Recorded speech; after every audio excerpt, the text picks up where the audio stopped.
तज्जयति परं ज्योति समं समस्तैर्णन्तपर्यायं दर्पणतलैव सकला प्रतिफलति पदार्थमालिका यत्र। पुरुषार्थ के उपाय ग्रंथ के सम्यक चारित्र अधिकार में अपनी चर्चा सम्यक चारित्र का लक्षण देखने के बाद में चारित्र के लक्षण के ऊपर चर्चा चल रही थी। तो वहाँ पे टोडरमल जी साहब को किसी ने प्रश्न पूछा कि साहब जो शुभोपयोग का भाव होता है, शुभ भाव, क्या वह चारित्र संज्ञा को प्राप्त होगा? तो टोडरमल जी साहब कह रहे कथनचित चारित्र को प्राप्त होगा। हाँ, ये बात नक्की है। अभी आगे के प्रश्न एक बचा हुआ है थोड़ी सी चर्चा कि ज्ञानी जीव सम्यक ज्ञान के साथ ही चारित्र सम्यक होता है, इसमें कोई दुमत नहीं है। कल जो हमने गर्भित शुद्धता का प्रकरण पढ़ा था वह सम्यक नाम तो नहीं पाएगा क्योंकि उसमें निर्जरा थोड़ी और अकाम निर्जरा है, और वो तो पूरा विशेष चर्चा हो गई है। तो इसमें किसी ने ऐसा भ्रम नहीं करना कि क्या पहले गुणस्थान में भी चारित्र होता, ऐसा मैं कहना चाह रहा हूँ क्या? ऐसा कहना नहीं चाह रहा मैं, तो जनागम के अपलाप करना नहीं चाहता हूँ। ये बात नक्की है, सम्यक दर्शन होगा तब ज्ञान सम्यक होगा, और ज्ञान सम्यक होगा तभी चारित्र सम्यक संज्ञा को प्राप्त होगा। और यहाँ सम्यक दर्शन ज्ञान चारित्र सम्यक भी कब कहा जाएगा? जब निश्चय सम्यक दर्शन ज्ञान चारित्र होता है। और निश्चय सम्यक दर्शन ज्ञान चारित्र आत्मा की ही परिणति है, आत्मा का ही श्रद्धान, आत्मा का ही ज्ञान और आत्मा की लीनता है। बट ये बात महत्वपूर्ण है कि जब तक ऐसा सम्यक दर्शन ज्ञान चारित्र प्राप्त न हो निश्चय वाला, तो क्या करें? तो उसी के उपलक्ष्य में ये कल की चर्चा थी, बाकी कोई प्रयोजन नहीं था उसका। मेन तो यही है कि सम्यक निश्चय सम्यक दर्शन कब होगा हमें भी पता नहीं, केवली रहते तो पूछ लेते थे। अब वो जब होगा उस चक्कर में श्री गुरु तो सबके उपकारी, कल शाम में भी थोड़ी चर्चा चली थी कि श्री गुरु सबके उपकारी, वो इस जीव को जिसे निश्चय का उद्देश्य नहीं ग्रहण हो रहा है, तत्वज्ञान नहीं हुआ है, ऐसा जीव संसार में जितना काल रहता है दुख पूर्वक न हो, दुर्गति में न जाओ। इसलिए श्री गुरु कहते हैं तुम इन अशुभ क्रियाओं का त्याग करो और इन शुभ क्रियाओं को ग्रहण है। वो व्यवहार का ही उपदेश, उससे कोई व्यवहार चारित्र संज्ञा प्राप्त होती नहीं है, पर उसका उपकार क्या किया कि वह संसार अवस्था में दुर्गति को प्राप्त नहीं होगा, दुखी नहीं होगा। एक, क्यों? पुण्य भाव से दुर्गति नहीं होती है, दुख उत्पन्न नहीं होता। एक दूसरा है कि वह ये करेगा तो उसे धर्म की वासना बनी रहेगी, और धर्म की वासना रहेगी तो जहाँ भी जाएगा वह धर्म के सहयोग मिलने की संभावना अच्छी है। इसीलिए श्री गुरु मात्र व्यवहार के उपदेश में कहेंगे बाह्य क्रिया से, बट बाह्य क्रिया भी अंदर के परिणाम सुधारने के लिए। बाह्य क्रिया करके अंदर के परिणाम नहीं सुधारे तो उसमें श्री गुरु का क्या दोष? उपदेश देने वाला का दोष नहीं है, वो तो उपदेश का मेन प्रयोजन फल तो परिणामों का ही मिलता है जीव के, बाहर की क्रिया का फल कुछ भी नहीं है। उपचार से व्यवहार कहेगा कि साहब आपने रात्रि भोजन त्याग किया तो आपको 15 दिन का उपवास हो गया, महीने में क्या कहा है? आप रात्रि भोजन त्याग करते हैं तो आपके अनशन हो जाता है 1 महीने में 15 दिन का, अपेक्षा है उसके पीछे। अब वो क्रिया करके अंदर परिणाम उसके उज्जवल नहीं हुए, उसे संकलेश होता है कि घर वाले कह रहे हैं इसीलिए करना पड़ रहा है, आज ही स्वयं वैसे भाव भी नहीं, शुभ भाव, तो उसका कोई इतना फायदा नहीं। बट अभी वो नहीं सुधार रहा है, उसके परिणाम, उसमें वो गुरु का कोई दोष नहीं है। समझ में आ रहा है क्या कह रहे हैं? तो ये चर्चा यहाँ तक थी। किसी ने ऐसा अर्थ नहीं कर लेना कि इससे मोक्ष होगा, ये बात भी नक्की है कि इससे मोक्ष होगा नहीं। मैंने कल वो भी कह दिया था, शुभ भाव को चारित्र कहने की अपेक्षा ये शुभ भाव के साथ ज्ञानी जीव का जितनी कषाय का अभाव है वह चारित्र है, बट शुभ भाव को चारित्र कह देते। जैसे मैंने उदाहरण के लिए कहा था 6वें अधिकार तत्वार सूत्र जी में सम्यकत्व से देवायु का बंध। सम्यकत्व से देवायु का बंध होवे तो सम्यक दृष्टि तो अनंत भी है, सिद्ध भी है, उनको भी देवायु का बंध होना चाहिए। बट प्रत्येक जैनी शादवादी है, वो कथन को समझ जाता है। क्या कथन चल रहा है? सम्यकत्व के साथ जो राग होता है उससे देवायु बंद होती है, वो समझ जाता है। बात इतनी सी है। तो यहाँ शब्द म्लेच्छ होना, चारित्र का अर्थ नग्नत्व या चारित्र का अर्थ पांचवा गुणस्थान, ऐसा भी नहीं समझना। और व्यवहार का चारित्र व्यवहार ऐसे भी झूठा है। अच्छा, ये भी कोई मेरा प्रयोजन नहीं, हम शक्ति प्रमाण थोड़ा पालते तो तुम लोगों ने भी पालना चाहिए, ये करना चाहिए, भी प्रयोजन नहीं।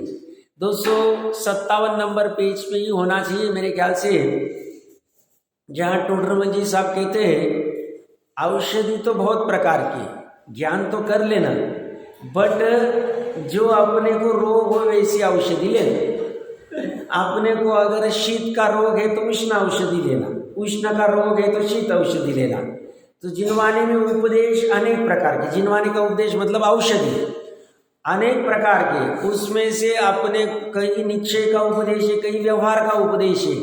अपन अगर निश्चय का ज़्यादा अपने को रोग हुआ है तो व्यवहार की औषधि ले लेना, व्यवहार का रोग हुआ है तो निश्चय की औषधि ले लेना। बात इतनी सी, और कुछ भी नहीं है। यहाँ कोई पहले गुणस्थान में, पहला गुणस्थान मिथ्या चारित्र है तो मिथ्या चारित्र ही, ऐसा नहीं कि मेरे कहने से वो सम्यक चारित्र हो जाए, बट पहले गुणस्थान में भी ये करते हैं। तो इसमें गर्भित शुद्धता मान ऐसा 2 बार हमने पढ़ा, बनारसी दास जी ने कहा है, अपेक्षा उसके पीछे। वो अपेक्षा समझ में आनी चाहिए, समझ रही तो बहुत अच्छी चीज़ है।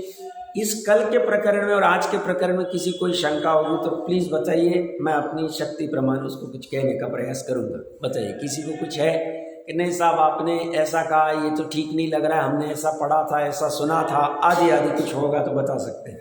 हाँ जी, हाँ हाँ, हाँ,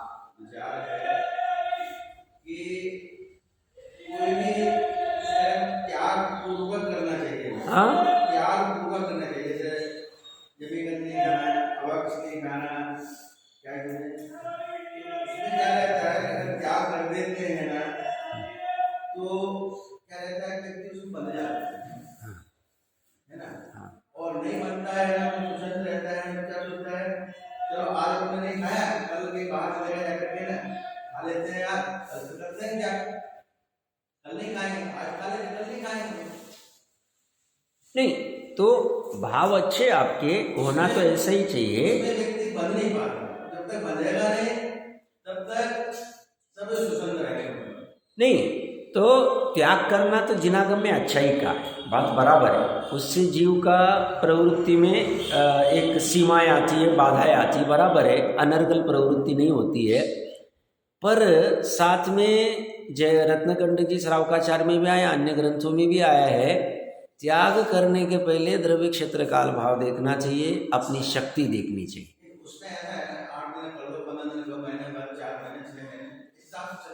नहीं वो ठीक है, बट उसे क्या है मतलब हम एकांत नहीं कर सकते, ऐसे ही करना। अभी किसी जीव का, अभी रावण को कहेंगे, रावणशाला का पुरुष था, अब वो विभीषण कहेगा नहीं तुम्हें करना ही पड़ेगा अनुव्रत, वो कह रहा है मेरा पलेगा नहीं, मेरे भाभी वैसे नहीं हो रहे, तो वहाँ बलचोरी नहीं होनी चाहिए। हाँ ये बात नक्की है, त्याग नहीं किया तो अनर्गल प्रवृत्ति करते ही जा रहे हैं, वो भी ठीक नहीं है, क्योंकि उसका फल हमें ही दुख मिलेगा। अगर त्याग नहीं किया और स्वच्छंद वृत्ति मैंने की, फल किसको मिलेगा? मेरे परिणाम बिगड़े उस स्वच्छंद वृत्ति से तो मुझे फल मिलने वाला है। तो मुझे अगर दुख का फल अच्छा नहीं लगता है तो मैंने अपनी शक्ति को बढ़ाना चाहिए, और साथ में मान लो नहीं हो रही, कमजोरी है, तो प्रयास करना चाहिए। हाँ, बड़े जल्दबाजी में त्याग कर लिया और फिर तोड़ दिया, वो भी महापाप का कारण है, महाबंध का, प्रतिज्ञा तोड़ना महाबंध का कारण है। जैसे मैंने थोड़े टाइम पहले कभी उदाहरण दिया होगा, इंदौर में एक व्यक्ति हमारे यहाँ पे पढ़ने आते थे साथ में, भावुकता में उन्होंने अष्टमी चतुर्दशी को भोजन का त्याग कर देंगे, ले लिया। किसी ने कुछ प्रवचन में कहा होगा, खड़े हो गए, ले लिया। अब ले लिया, हमें भी कह रहे थे अरे हमें त्याग दो, एक जन है सर। मैं बोले 2 मिनट, त्याग करने की जल्दबाजी नहीं, पहले ज्ञान तो ठीक करो, ज्ञान ही ठीक नहीं तो प्रत्याख्यान कैसे होगा? 34वीं गाथा समय सार जी। तो उन्होंने ले लिया, और फिर कुछ कारणवश प्रतिकूलता आ गई शरीर में प्रतिकूलता आ गई, तो घर वालों ने कहा खिचड़ी तो खा लो, दाल तो खा लो, चालू कर दिया। कैसे चलेगा फिर? तभी सोचना चाहिए थे मरण की कीमत पे, फिर वो पुरुरवा भील होना पड़ेगा उसके। अब वो नहीं हुए, अब सबकी ताकत नहीं है, तो इसलिए अपने परिणामों को देखना, ऊपर उठने का प्रयास करना, बट खींचातानी एकांत नहीं कर, इसी से ऐसा होगा उसी से होगा ऐसा नहीं, दोनों अपेक्षा है, तो उसमें वो देख लेना चाहिए, समन्वय कर लेना चाहिए। समन्वय की बात महत्वपूर्ण है और धीरे धीरे समझपूर्वक अपने उपयोगों को बढ़ाना, मतलब स्थिरता करना है, उपयोग को ऊर्ध्वता तरफ करना है। जल्दबाजी इसलिए नहीं कह रहा हूँ क्योंकि अभी सबकी सामर्थ्य नहीं इतनी, पंचम काल भी कहो और परिणाम भी निमित्त नैमित्तिक से कमजोरी होते हैं, सामर्थ्य नहीं होती है, ऐसी अवस्था में समझपूर्वक करना चाहिए, जल्दबाजी में नहीं करना चाहिए बात ही। अभी त्याग बिना नहीं होते, त्याग के चक्कर में कोई कपड़े खोल के ले लेता है, दीक्षा ले लेता है, लंगोट पहन लेता है, उस पर नहीं करता है तो फिर वो गड़बड़ हो जाता। हाँ नहीं, बट प्राथमिकता में भी भावुकता नहीं होनी चाहिए, प्राथमिकता में भी भावुकता नहीं होनी चाहिए। मतलब हम पल पा सकते ऐसा अंदर से आवाज आ रहा है तो करनी चाहिए, बाकी किसी के बलजोरी में नहीं करना चाहिए। दोनों है, अपेक्षा है वहाँ पे, तो ये तो चीज़ है ही। और किसी को कोई शंका? देखिए अभी आगे का एक अंतिम प्रश्न जो है 45 नंबर पेज है मेरे यहाँ पे, 39वें श्लोक का अंतिम प्रश्न है। वो कह रहे देवगुरु शास्त्र शील तप संयम आदि में अत्यंत राग रूप प्रवर्तन करते हुए भी उसे मंद कषाय कैसे कह सकते हैं? तो ये कह रहे विषय कषाय की राग की अपेक्षा थे तो वह मंद कषाय है, क्योंकि विषय कषाय ये पर द्रव्य को उपादेय बुद्धि से ग्रहण आदि करने के भाव होते हैं, तो वहाँ कषाय तीव्र ही होती है। और ये जो देवगुरु शास्त्र इसमें है, इसमें उनको कोई भोगना आदि के भाव नहीं होते, वैसा भाव नहीं होता है, तो क्योंकि उनमें राग में क्रोध मान माया लोभ तो है ही नहीं। अब रहा प्रीति भाव की अपेक्षा लोभ कषाय, किंतु वह भी सांसारिक प्रयोजन युक्त नहीं। मतलब देवगुरु शास्त्र, अभी देखो कोई ऐसा भूल करे देवगुरु शास्त्र के पास आके कि ये प्रभु आप मुझे सर्विस नहीं लग रही, सर्विस लगा दो, शादी नहीं हो रही शादी करा दो, बच्चे नहीं हो रहे बच्चे करा दो, तो ये तो उसकी भूल है, वो तो सांसारिक प्रयोजन उसने करना नहीं चाहिए। बट अभी निचली भूमिका में यहाँ वहाँ जाने से अच्छा है यहाँ कर रहा है, कभी उसको समझा देंगे भैया ये काम करने यहाँ नहीं आता है, वितरागता का पोषण करने आते, ये तो पुण्य प्रमाण सहज मिल जाता है, ये उसको बाद में समझाए तब देख लेंगे। बट कोई ऐसे स्थूल बुद्धि भी होती, बट व्यवस्थित होना क्या चाहिए कि वहाँ पे सांसारिक प्रयोजन नहीं होना चाहिए। किससे? देवगुरु शास्त्र आदि से तब संयम का प्रयोजन क्या होना चाहिए कि कैसे मैं छूटूं संसार अवस्था से, ये उसका प्रयोजन होता है सामान्यता। तो वो कह रहे हैं वहाँ सांसारिक प्रयोजन युक्त नहीं है, अतः उसकी भी मंदता है, तो उस लोभ कषाय में भी मंदता है। यहाँ भी ज्ञानी जीव राग भाव से प्रेरित होता हुआ अशुभ राग को छोड़कर शुभ राग में प्रवर्तन करता है, किंतु उस शुभ राग को उपादेय रूप श्रद्धान नहीं करता। ये बहुत महत्वपूर्ण है। अगर तीन लोक में अनंत गुणों का समरूप त्रिकाली आत्मा को छोड़ के हम किसी भी उपादेय मानते हैं निश्चय से, तो वह अज्ञान है, वह मिथ्या है ही नहीं, कोई पंच परमिष्टि भी नहीं है। निचली भूमिका में पंच परमिष्टि के संदर्भ में राग आएगा, भक्ति उमड़ेगी, वो सब करेंगे, बट श्रद्धान में रहेगा। काम तो उपादान में उपादान से होता है और वह निमित्त है, उपादान नहीं। ऐसा भली भांति रहता है, भली भांति रहता है। तो यहाँ पे क्या कह रहे हैं? राग भाव से ज्ञानी जीव महत्वपूर्ण है। राग भाव से प्रेरित होता हुआ अशुभ राग को छोड़कर शुभ राग में प्रवर्तन करता है।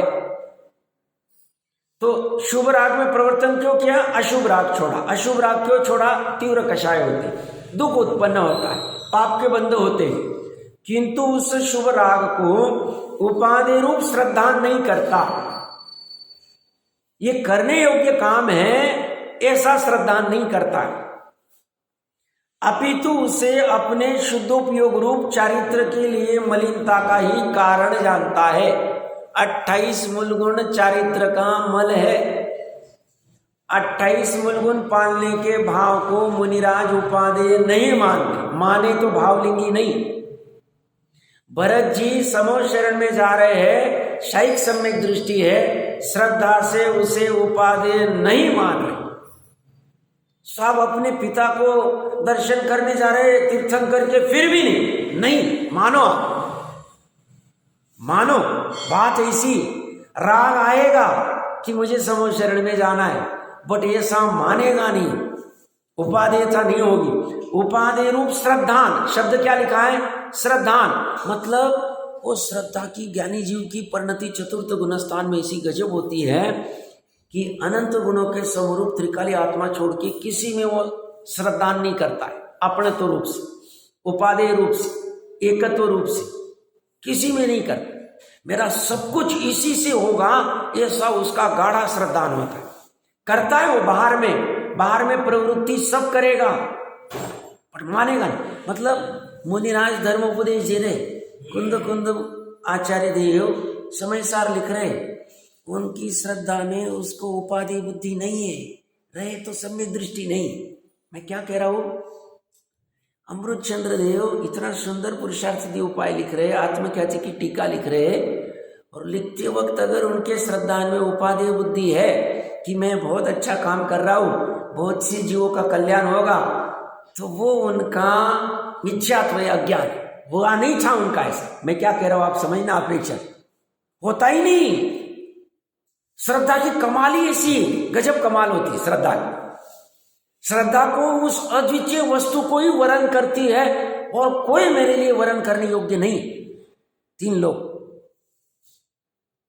आवाज ही ऐसी आती है, उसकी आवाज मतलब शब्द की नहीं, श्रद्धा की परिणति ऐसी होती आत्मा में, गजब परिणति होती। किसी को नहीं मानते हो, उपादेय नहीं करते, आप समझना अच्छे से। तो ये क्या कह रहे हैं?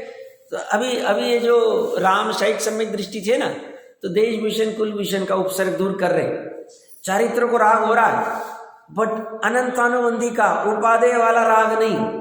श्रद्धान में भी ऐसा नहीं कि देखो हमने कितना गजब काम किया, ये मुनिराज का दे दिया, हम नहीं दूर करते तो केवल ज्ञान कैसे होता था, कुछ भी ऐसा भ्रम नहीं उनको। आप समझना अच्छे से क्या कह रहा हूं मैं? ऐसा उनको सोचना नहीं पड़ता है, श्रद्धा सहज ऐसी परिणमित हो जाती है। कारण क्या? श्रद्धा ने एक को ही अहम कर दिया। शायिक में तो ऐसा ही होता, चलमल आगाड़ को अभी मैं गौन कर रहा हूं, और औपशमिक तो अंतर्मुहूर्त काल का ही होता है, शुद्ध उपयोग के बाद में तो जैसी अवस्था होगी वैसी। तो उस शुभ राग को उपाधि रूप श्रद्धा नहीं करता है, अपितु उसे अपने शुद्धोपयोग रूप चारित्र के लिए मलिनता का ही कारण जानता है। तो भरत जी ने इतने जिनालय बनाए, 72 जिनालय, वो शुभ राग था, उसको उपादेय नहीं माना हमने इतना ग्रेट काम किया, कुछ नहीं। उन्होंने शुभ राग में ब्राह्मण कुल की उत्पत्ति की, शुभ राग नहीं माना, उसको उपादेय नहीं माना, श्रद्धा नहीं किया। समझना बात ऐसी है। तो कोई कहेगा सब फिर हम ये सब शुभ राग छोड़ दे, अभी छूट नहीं सकता। शुभ राग अबुद्धिपूर्वक 10वें गुण स्थान तक रहेगा, क्योंकि लोभ भी राग 10वें गुण स्थान तक शुभ राग, अबुद्धिपूर्वक, बुद्धिपूर्वक 6वें गुण स्थान तक छूटेगा नहीं। आप कितना भी चाहो नहीं छूटेगा। हमें निचली भूमिका में हर रोज जीव पूजा गुरु पाष्टि करने का भाव आएगा, आना ही चाहिए। क्यों? वो जितने समय तक शुभ राग रहता है हमारा, उतने समय तक हम अशुभ राग से बच गए। तो अभी जो हम 10-20 मिनट, आधा 1 घंटा जो भी जिन मंदिर में आते, जितनी जिसकी शक्ति होगी, उतने काल तक उससे अगर व्यापार आदि का कोई भाव यहाँ नहीं आ रहा है अन्य लौकिक का, तो वह शुभ राग पाप से बचने की अपेक्षा से कथनचित अच्छा ही है, अच्छा ही। बट श्रद्धान में उसको उपादेय मत मानो। श्रद्धान में क्या करें? कब तक ये आता रहूंगा, कब मैं मुनि बनूंगा, कब शपथ श्रेणी चढ़ूंगा, कब केवल ज्ञान करूंगा। धारा तो ऐसी बढ़ेगी, एक धारा ये चलेगी, साथ में करनी नहीं पड़ती, क्योंकि उसे ये सब पराधीन लगता है। क्यों? मंदिर जी भी मेरे लिए पर द्रव्य है, मुझे आना पड़ता है घर से निकल के, मेरे को पर द्रव्य में जाना ही नहीं है। मुनिराज को आहार के लिए निकलने में संकट खड़ा होता है, एक बार आहार के निकलने के क्या क्या कह रहे हैं। और हमें दिन बार 4 बार भोजन करने में भी खुशी हो रही है, तो समझना हम भोजन को ये नहीं मान रहे, अभी भोजन छूटेगा नहीं। प्रकरण क्या चल रहा है, श्रद्धान में क्या करना। इसीलिए तो कुंद आचार्य देव ने समय सार जी में पुण्य पाप अधिकार अलग से लिख दिया, और पुण्य को सुशील और कुशील दोनों कुशील है।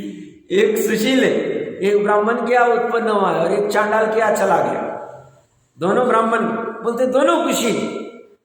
और इसलिए इति पाप अधिकार पूर्ण हुआ, जैसे आचार्य देव समझना चाहिए। तो शुभ भाव करते हुए भी मतलब वो अगर वो अहंकार से कह रहा है ना, साहब हमने इतने सालों से रात्रि भोजन त्याग ही नहीं किया, हमने ऐसा ही किया, हम ऐसा करते, हम नहीं करते, हम अष्टमी को ऐसा करते, चतुर्थी को, तो वो कोई ठीक काम नहीं, उसमें मानने जैसा नहीं। हम इसी में तो अपद में संतुष्ट रहे, अपद में संतुष्ट नहीं रहना। हमारा पद तो एक ही, अमृत चंद्र देव का कलश क्या है, यहाँ आओ तुम्हारा पद यहाँ है, मतलब आत्मा तुम्हारा पद, वो तुम आपद में क्या रह रहे हो, स्पष्ट रूप से कलश समय सारी। तो यह कह रहे हैं शुभ राग को उपाधि रूप श्रद्धान नहीं करता, अपितु उसे अपने शुद्धोपयोग रूप चारित्र के लिए मलिनता का ही कारण जानता है। अशुभ उपयोग में तो कषाय की तीव्रता हुई है, अतः वह तो किसी भी प्रकार चारित्र संज्ञा को प्राप्त नहीं हो सकता। ये इतनी सारी चर्चा का सारांश हमें इतना लेना है, हमारा अगर निश्चय सम्यक दर्शन प्रकट हुआ है तो स्थिरता के लिए निरंतर अशुभ से बचने का प्रयास करना चाहिए, शुद्ध उपयोग का प्रयास करना चाहिए, और नहीं होवे तो अशुभ से बचने के लिए शुभ में रहना चाहिए। ये हमारे सामान्य।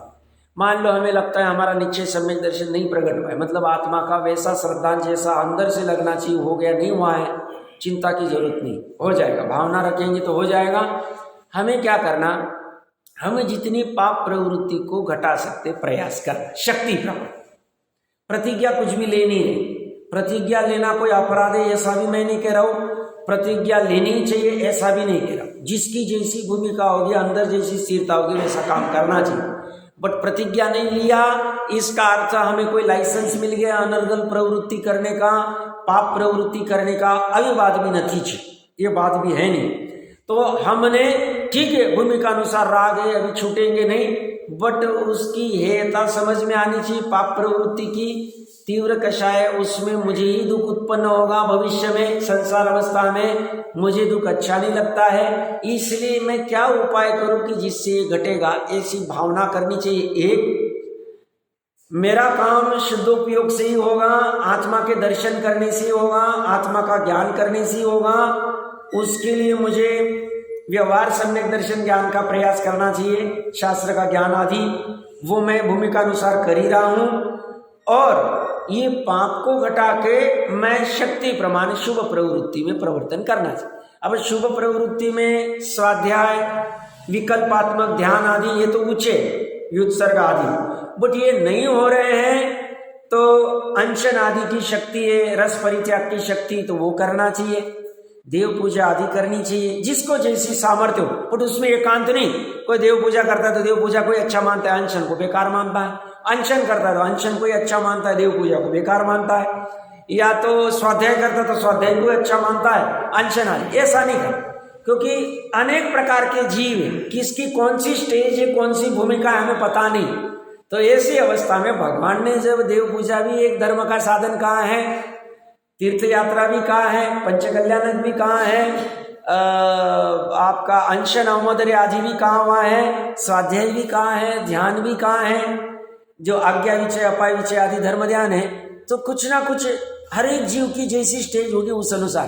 तो कोई कहेगा साहब कभी कभी तो आप पंचकल्याणों को बहुत धुलाई करते, अरे प्रकरण जैसा चलता है वैसे करना पड़ता है।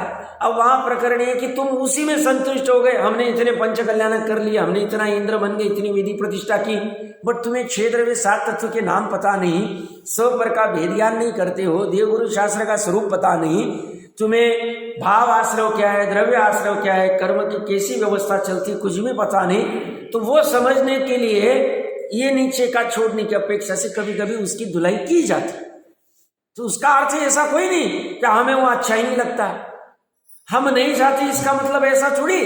कहीं भी किसी चर्चा में आया था कि बोले प्रॉपर जो अपना अभिषेक आदि का जो भी दुपट्टा आदि ये सब पहन के करना सही है कि नहीं करना। मैं बोला है ना, भगवान अगर जिनागम में आता है तो अच्छे। बोले आप नहीं करते।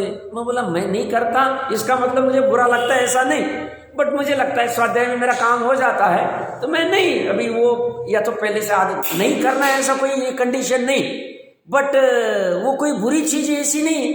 वहां तो हम साक्षात जो तीर्थंकर भगवान हैं उनको स्पर्श कर रहे हैं, अभिषेक कर रहे हैं, हमारे भाव में उज्ज्वलता होने की बड़ी संभावना है, अच्छी संभावना। तो कोई बात ऐसी नहीं है, एकांत नहीं करना चाहिए, एकांत हमेशा दुखदायी।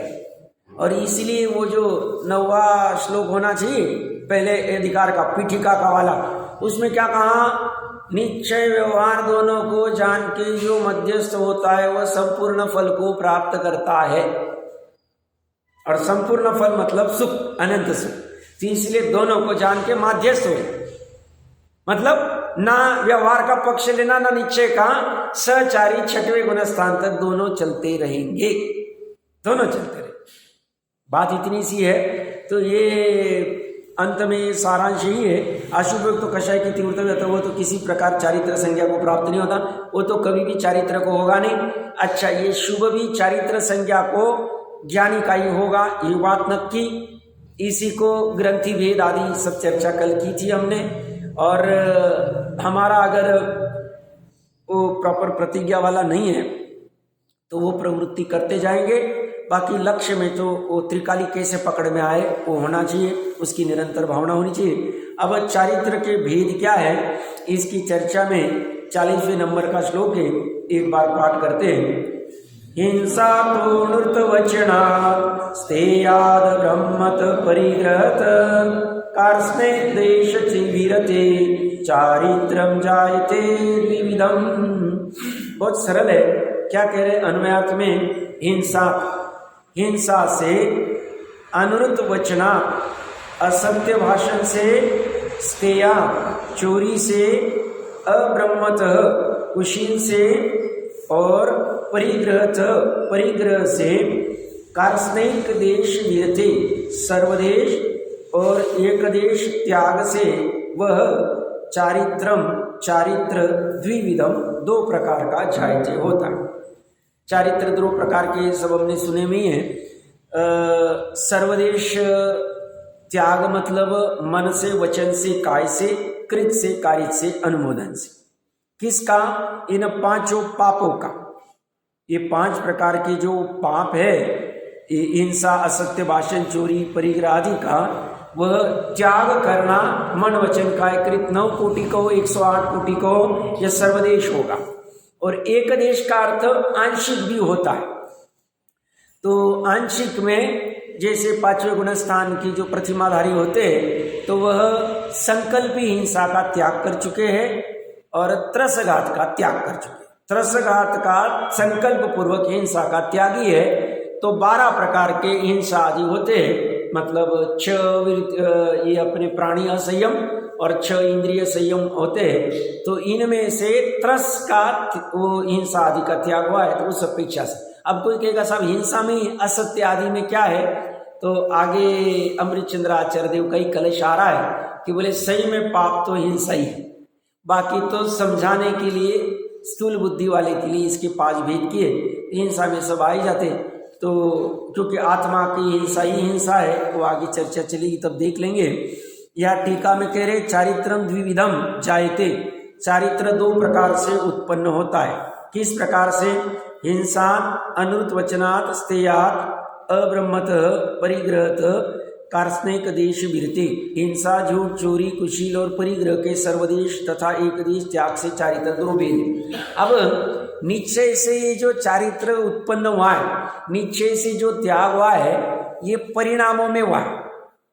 चारित्र के परिणाम में जैसे सामान्य आजकल हम व्यापार आदि करते हैं तो सामान्य चोरी करना या झूठ करना सामान्य हो गया। हो सकता है चतुर्थ काल में वैसा सामान्य नहीं होगा, आज से 100 साल तक वैसा सामान्य नहीं था। अब लगता है इसके बिना व्यापार ही नहीं कर सकते साहब, चोरी से तो माल लाना ही पड़ता है, झूठ तो बोलना ही पड़ता है, डुप्लीकेट फिर भी ओरिजिनल बोलना ही पड़ता है, एक्सपायर हो गया तो भी अच्छा बोलना ही पड़ता है। अब ये परिणाम जीव के हो रहे हैं और नैमित्तिक रूप में ऐसी भाषा निकल रही। भाषा में क्या, सब एक नंबर माल है, लेके जाओ, है वो खराब, उसको पता है, उदाहरण दे रहा हूं मैं। अब ये परिणाम ही चारित्र में विकार रूप नहीं आना, सही मायने में निश्चय चारित्र, निश्चय चारित्र सर्वदेश होगा एक देश। मतलब जो श्रावक होता है एक देश वाला, उसे संकल्प पूर्वक त्रस की हिंसा करने का विकल्प आएगा ही नहीं, आए तो उसका 5वां गुण स्थान बनेगा नहीं, अतिचार लगेगा, और बार बार होगा तो अनाचार लगेगा। क्या क्या कह रहा हूं मैं तो फिर न बात कह रहा हूं। अब हमें अंदर के परिणाम दिखते नहीं, हमें बाहर की क्रिया दिखती। तो कोई श्रावक प्रतिमाधारी है और बुद्धिपूर्वक वो त्रस की हिंसा कर रहा है, मच्छर बहुत हो गए, डीडीटी फैला दो, ऐसा किसी को उपदेश दे रहा है और ऐसा बार बार उपदेश दे रहा है, तो समझना बाहर में क्रिया दिख रही है, अंदर में भी परिणाम ऐसी ही हिंसा, उसका बनेगा ही नहीं चारित्र, एक देश चारित्र ही बनेगा नहीं। क्या कह रहा हूं मैं, बात ऐसी, बात ऐसी। जैसा आगम में कथन आया वैसा उसका अगर बाहर वाला नहीं पल रहा, व्यवहार वाला, तो बाहर नहीं है तो अंदर भी नहीं है, बाहर होगा तो अंदर हो भी सकता है, नहीं भी हो सकता, और अंदर होगा तो बाहर होगा ही होगा। क्या कह रहा हूं, अंदर से बाहर तरफ व्याप्ति है। अंदर में अगर वो एक देश चारित्र का शुभ भाव आ रहा है पालन करने का, जैसा भी जिसकी भूमिका होगी, 5 अनुव्रत आदि या जैसी भी होगा, तो बाहर मतलब कोई अभी दर्शन प्रतिमा है पहली किसी की, बाहर में मतलब सप्तव्यसन चल रहे हैं, और वो कहेगा नहीं हम सम्यक दृष्टि, कैसे चलेगा भाई, सप्तव्यसन में चोरी भी आती, अब व्यापार में चोरी कर रहा है, उसका होगा ही नहीं। अब समझना अच्छे से, बहुत गंभीर बात है।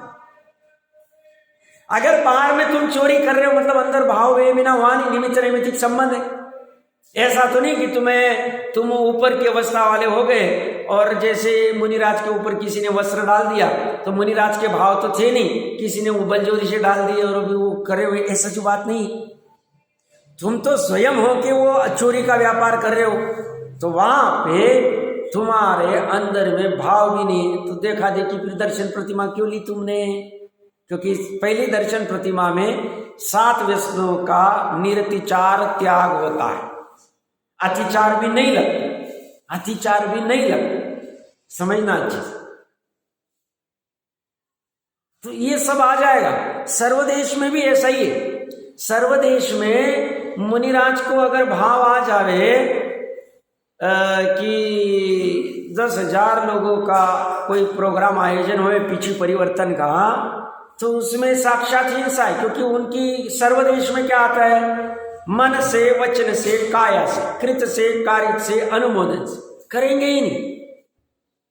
तो उन्होंने कह दिया किसी को, कोई आया और कहा कि साहब पिछू परिवर्तन का बड़ा आयोजन करते हैं, केश लोच का आयोजन करते हैं, तो उन्होंने अगर हाँ भर दी कि 1 महीने बाद ऐसा करेंगे, उसमें इतने जीव आएंगे, तो वो अनुमोदना होगी उसकी, कारिज में आ गया, क्योंकि आपने कहा करने को, इतना भोजन आदि बनेगा, हिंसा तो होगी उसे।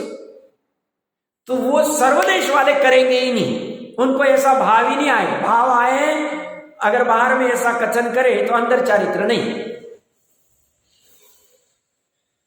ऐसा सब में ले लेना, पकड़ लेना। ये कोई ऐसा नहीं कि अपने मन की कल्पना करके कोई भी सर्वदेश चारित्र, अपने मन की कल्पना करके एक देश चारित्र ले लिया, कोई बाहर का वस्त्र, तो उसे तो कुंद देव ने भांड कहा है। भांड ऐसे ही नहीं कहा उसे, ये तो दोनों साथ साथ में चलेंगे। हाँ, ये बात नक्की है, चरणानुयोग में अंदर की चेक करने की कोई अलाउड नहीं, वो कह रहे बाहर में अगर दिख रहा है तो तुम उनको धोख दे दो, बाहर में 28 मूल दिख रहे धोख दे दो, कोई बाधा नहीं। बाहर में नहीं दिख रहा है, गड़बड़। अब जैसे कृत कारित अनुमोदन मन वचन काय से हिंसा नहीं करनी, सर्वदेश वाली मुनिराज। कल ऐसी प्रश्न आया था कि ये जो बिजली है, ये बिजली में अग्निकाय है, उनके तो 6 काय के जीवों की विराधना का त्याग है मुनिराज। या माइक में अग्नि है क्या? तो है, आगम में प्रमाण है।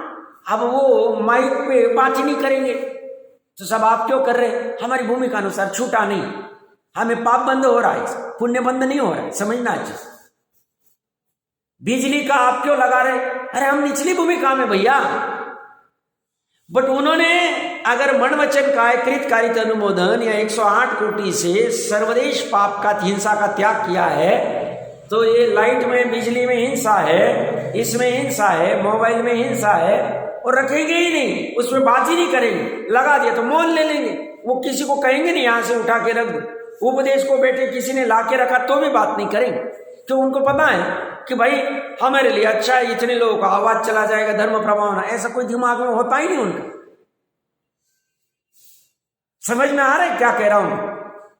सर्वदेश का अर्थ क्या, एक देश का अर्थ क्या है, सब समझना चाहिए अच्छे से। आगम को ऊर्ध्व रखो, ये गजब अमृत चंद्र देव क्या कहे, जिनागम की परंपरा बहुत महत्वपूर्ण है, आमना है, उसको ऊर्ध्व रखो, शांति से पढ़ो। नहीं समझ में आता ये कोई अपराध नहीं, बट हम अपेक्षा समझने का प्रयास कर रहे हैं, साधर्मी जनों के साथ शंका समाधान कर रहे हैं, अपने कुछ दिमाग में लेके और कुछ विपरीत नहीं कर रहे हैं। अच्छी बात है, समझ जाएगा एक दिन।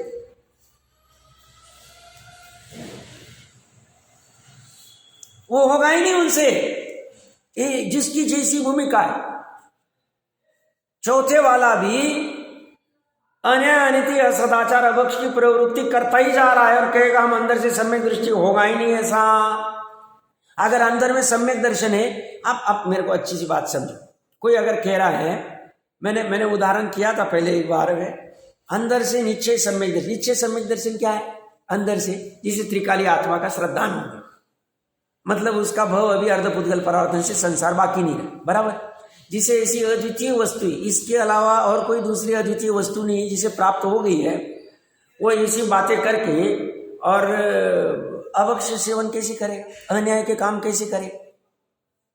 अगर उसको वो भाव रहे तो उसको अंदर में त्रिकाली की महिमा कहाँ आ रही? अंदर में त्रिकाली बैठा है, वो त्रिकाली की जिसे महिमा आई है, उससे ऐसे अन्याय की, अनिति की, असदाचार की प्रतिज्ञा नहीं ली उसने। खड़े खड़े भोजन कैसे करेगा? ठेले पे जाके कैसे खाएगा? अंशने पानी आदि उतना विवेक नहीं रखेगा उसको। जिसको त्रिकाली समझ में आ गया है, उसको ये नहीं समझ में आएगा ये मेरे लिए करने योग्य काम नहीं है। हे उपाधि का ज्ञान हुआ है कि नहीं हुआ है? आत्मा का श्रद्धान जिसे हुआ है, उसे स्व पर का श्रद्धान हुआ है, यथार्थ स्व को स्वरूप, पर को पररूप। जिसे स्व पर का श्रद्धान हुआ है, उसे 7 तत्वों का श्रद्धान हुआ है। 7 तत्वों का जिसे श्रद्धान, उसे हे क्या है, उपाधि क्या है, समझ में नहीं आ रहा। अब वो ऐसी प्रवृत्ति कैसे कर सकता है? आप समझो। हाँ, हम तो अंदर का देखेंगे नहीं, हम तो बाहर सीखेंगे। मैंने कहा था ना, किसी व्यक्ति ने किसी विद्वान को पूछा, अपने इसमें विद्वान चर्चा करते हैं कि साहब न्याय नीति सदाचार तो आवश्यक है विशुद्धि लब्धि में, वो सभी करने में। नहीं, ऐसा कुछ नहीं, सम्यक दर्शन होने के बाद हो जाए। बोले नहीं, ये देखो ये प्रमाण है। और बोले मैं सम्यक दृष्टि में कह रहा हूं ना। और वही व्यक्ति, वो विद्वान, उनके जिसने प्रश्न किया था, उनके आगे साक्षात घटना कह रहा हूं, गंदर की गद्दी पे बैठा हो, उनके आगे रात में भोजन किया उन्होंने। अगर वो सम्यक दृष्टि मैं कह रहा हूं ऐसा कह रहे, सम्यक दृष्टि रात में भोजन करेगा? उनको कहा कि भाई आप अभी रात में ट्रैवलिंग करने वाले, एक औपचारिकता के हिसाब से पूछा कि भाई जल वगैरह कुछ दो साथ में। नहीं, बोले ब्रिस्लरी का पानी ले लेंगे। अंशना पानी पिएगा वो, उसको त्रिकाली आत्मा समझ में आया है। ये मजाक है, त्रिकाली आत्मा कोई ऐसी रस्ते की पड़ी वस्तु है, कोई कुछ भी कहे, अंडसंड प्रवृत्ति करे और त्रिकाली करता रहे, बातें करने से हो जाए। समझ में आ रहा है क्या कह रहा हूं मैं? ये ऐसा नहीं, प्रवचन देना अलग बात है, प्रवचन को समझना अलग बात है। प्रवचन सुनना अलग बात है, प्रवचन के ऊपर परीक्षा पूर्वक निर्णय करना अलग बात है। समझना, एक एक चीज को समझना चीज। ये तो शॉर्ट में लिखेंगे, विस्तार हमें करना है, समझना हमें इंसान। और जहां वो जिनागम के आज्ञा अनुसार नहीं रहेगी, चौकड़ी लग जाए, उस फिर स्व रहो पर रहो, कोई भी रहो, वस्तु स्वरूप में अपने मन जैसा होता नहीं। टोडरमल जी साहब क्या कहते हैं, इसे सुखी होना है तो वस्तु जैसी परिणमित होती वैसा ये जान ले, मान ले, या तो ये जैसा चाहता है वैसी वस्तु परिणमित हो जाए, बट ये चाहे वैसी वस्तु तो परिणमित होगी नहीं। आश्रव तत्व मैं चाहूंगा वैसा परिणमित होगा, पुण्य तत्व जो है मैं चाहूंगा पुण्य तत्व का फल अच्छा ही मिले, संसार नहीं मिले, ऐसा होने वाला है। आश्रव क्या पुण्य, आश्रव क्या सवर निर्जला का कारण होने वाला है? नहीं होगा। तो मेरा काम क्या है, मुझे सुखी होना है तो वस्तु मेरे अनुसार परिणमित होए, बट वो होगी नहीं, ये मुझे निर्णय करना। क्यों? प्रत्येक वस्तु अपने स्वयं से परिणमित होती। जब वस्तु स्वरूप ऐसा है तो मेरे पास ऑप्शन क्या बचा, जैसी वस्तु परिणमित होती वैसा मैं जान लूं, वैसा मान लूं, तो उससे क्या होगा, मैं निराकुल हो जाऊंगा। बात हो गई खत्म। और क्या करना है? सुखी होने के लिए प्रयोजन क्या है? सुखी होना। तो ये एक देश सर्वदेश पांचों प्रकार के त्याग, परिग्रह आदि का भी, परिग्रह में मन वचन का कृत कारित अनुमन से त्याग हुआ है, वो धन आदि के चक्कर में पड़ेंगे ही नहीं। मुनिराज पड़े तो परिग्रह का सर्वदेश त्याग नहीं हुआ, सर्वदेश त्याग नहीं हुआ तो चारित्र हुआ ही नहीं, चारित्र नहीं हुआ तो मिथ्या चारित्र है, मिथ्या चारित्र तो पहला गुणस्थान है। तो साहब बाहर तो नग्न तो दिख रहा है, बाहर नग्न तो उसे करेंगे क्या? ऐसा ही कोई भी ले लो, सभी में ऐसी हालत। पहला गुणस्थान वाला भी अपना काम तो सम्यकत्व सन्मुख वाला त्रिकाली से होगा, तो उसका तो निर्णय निरंतर चल रहा है, जिनवानी का सेवन कर रहा है, विचार कर रहा है, परीक्षा कर रहा है, और साथ में अशुभ से बचने का प्रयास घटा रहा है। अभी अशुभ प्रवृत्ति अभी हो रही, उसे आरंभवादी हिंसा हो रही, अभी छूटी नहीं, पता है। पहले गुणस्थान वाले की बात कर, बट उसे खेद बुद्धि, वो घटाना चाहता है, सीमित करना चाहता है, और कैसे करके मेरा उपयोग स्थिर होके स्वभाव के पास चला जाए, उसका पूरा जोर उसी पे पड़ा हुआ है, तो काम उससे होने वाला। तो यह ये कह रहे हैं टीका में, चारित्रम द्विविधम जायते, चारित्र दो प्रकार से उत्पन्न होता है। किस प्रकार से?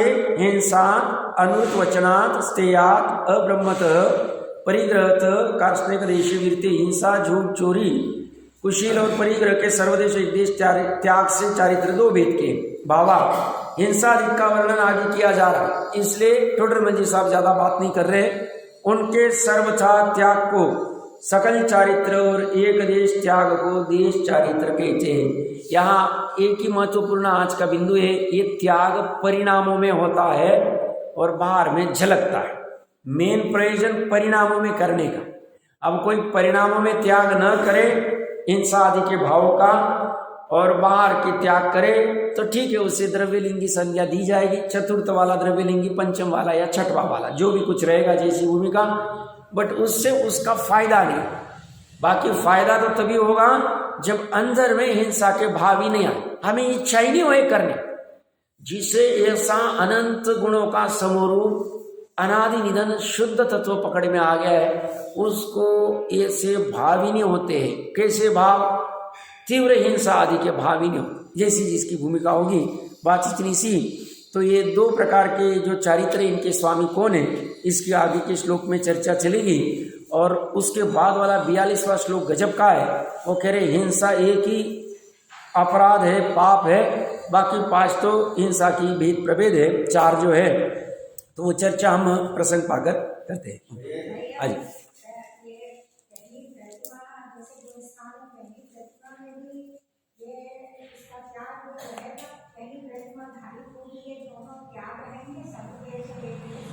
सर्वदेश मात्र मुनि को रहे, मुनि मतलब छठवां सातवां गुणस्थान। और एक देश जो है 5वीं प्रतिमा में एक देश दर्शन प्रतिमा वाले को भी रहेगा, दर्शन प्रतिमा वाला भी करेगा। वो एक देश का अर्थ क्या है वो अभी आगे विस्तार से चला तो तब बात करेंगे, और भी कुछ रहेगा तो फिर करते। हाँ आप कुछ कह रहे? हाँ अच्छा ठीक है जी।